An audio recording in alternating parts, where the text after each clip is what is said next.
आपकी बात भी सच है कि बहुतांश लोगों को भुना काला चना यानी कि रोस्टेड बंगाल ग्राम खाने के बाद पेट में फुलनेस आता है, ब्लोटिंग होती है और पेट फूला फूला सा महसूस होता है। ऐसा क्यों होता है और क्या किया जा सकता है? गैस का सिंपल मीनिंग होता है हमारे इंटेस्टाइन में वाटर के साथ में एयर आ जाना और जिसके चलते इंटेस्टाइन एक्सपांड हो जाता है। हमारा जो भुना काला चना होता है या चना जो होता है वेराइटी, जिसमें कि ओलिगोसैकेराइड एक तरह का जो कॉम्प्लेक्स कार्बोहाइड्रेट होती है, एक शुगर होती है, ये हमारे इंटेस्टाइन में जो जाकर ये जो है वाटर को अट्रैक्ट करता है और गट बैक्टीरिया के द्वारा इसे फर्मेंट करके इसके डाइजेशन किया जाता है। तो क्यों होती है गैस और ब्लोटिंग? नंबर वन, इसमें जो प्रेजेंट कार्बोहाइड्रेट का टाइप है, ये ओलिगोसैकेराइड्स कार्बोहाइड्रेट इसमें प्रेजेंट होते हैं और इनकी स्पेशलिटी होती है ये इंटेस्टाइन में जाके जो बैक्टीरिया होता है उनके द्वारा ये फर्मेंट किया जाता है, डाइजेस्ट किया जाता है। और उनकी एक स्पेशलिटी और होती है, ये वाटर को होल्ड करते हैं, जिसके चलते जो हमारे इंटेस्टाइन की वॉल होती है वो स्ट्रेच हो सकती है, एक्सप्लोटिंग भी हो सकता है। मतलब कि इसमें जो प्रेजेंट टाइप ऑफ कार्बोहाइड्रेट है, कॉम्प्लेक्स कार्बोहाइड्रेट या एक तरह के शुगर जिसे हम कहते हैं, वो है ओलिगोसैकेराइड। नंबर टू, इसमें present phytic acid. Phytic acid क्या होता है? ये एंटी न्यूट्रिशनल फैक्टर्स होते हैं जो कि प्लांट बेस्ड फूड में पाए जाते हैं, specially oxalic and phytic acid जो होते हैं पल्सेस दालों में या अनाजों में पाया जाता है। इनके आउटर कवरिंग में स्पेशली पाया जाता है। जब हम रोस्टेड बंगाल ग्राम यानी कि वो छिलके सहित हम इसे कंज्यूम कर लेते हैं तो फाइटिक एसिड के चलते भी हमें ये दिक्कत हो सकती है। तीसरा कारण ड्यू टू लेक्टिन्स। लेक्टिन एक तरह का प्रोटीन है जो कि दालों में और बीन्स में पाया जाता है और हमारा जो चना है, चने में भी लेक्टिन्स होने की वजह से किसी किसी में ये डाइजेस्टिव प्रॉब्लम कर सकता है। इसका दूसरा जो ड्रॉबैक्स है, ये एंटी न्यूट्रिशनल जो होता है, मतलब न्यूट्रिएंट के एब्जॉर्प्शन में इंटरफेयर करने का काम, जैसे कैल्शियम है, आयरन है, जिंक को है, ये बॉडी में जो है एब्जॉर्ब करने से रोकता है, जिसके चलते हमें इन चीज़ों की डेफिशिएंसी हो सकती है। Same like that phytic acid and oxalic acid. तो लेक्टिन्स की वजह से भी कई लोगों को जो है डाइजेस्टिव प्रॉब्लम हो सकते हैं चना खाने के बाद।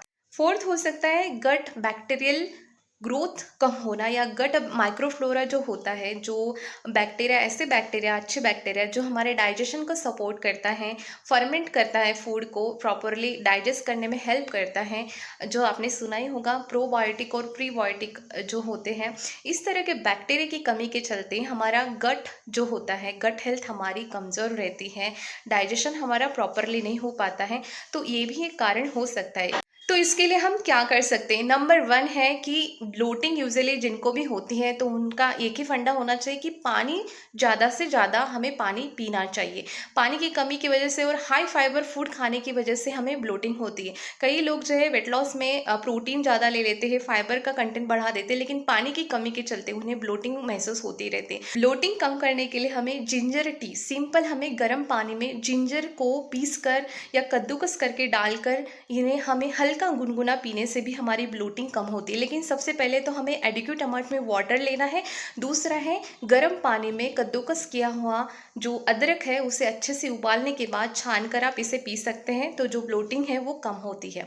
नंबर थ्री है चना। यदि आपको डाइजेस्ट नहीं होता है लेकिन फिर भी आपको इसके न्यूट्रिएंट की वजह से बेनिफिट लेना है तो आप हमेशा इसे सोक करके खाएं। सोकिंग से जो लेक्टिन्स हैं, जो फाइटिक एसिड होते हैं, जो एंटी न्यूट्रिशनल फैक्टर्स होते हैं, वो कम हो जाते हैं। और गट हेल्थ में इम्प्रूवमेंट करना है। हमारी गट हेल्थ जो होती है, जो कि हमारे बैक्टीरियल फ्लोरा से बनती है, डाइजेशन अच्छा होता है क्योंकि हमारे बैक्टीरिया अच्छे क्वालिटी के वहाँ ज़्यादा से ज़्यादा प्रेजेंट होते हैं। तो आपने प्रोबायोटिक या प्रीबायोटिक आप डाइट से ले सकते हैं, या बहुत ज़्यादा कमी है तो आप जो एंजाइमेटिक सप्लीमेंट्स आते हैं एंजाइम्स के, वो भी आप ले सकते हैं।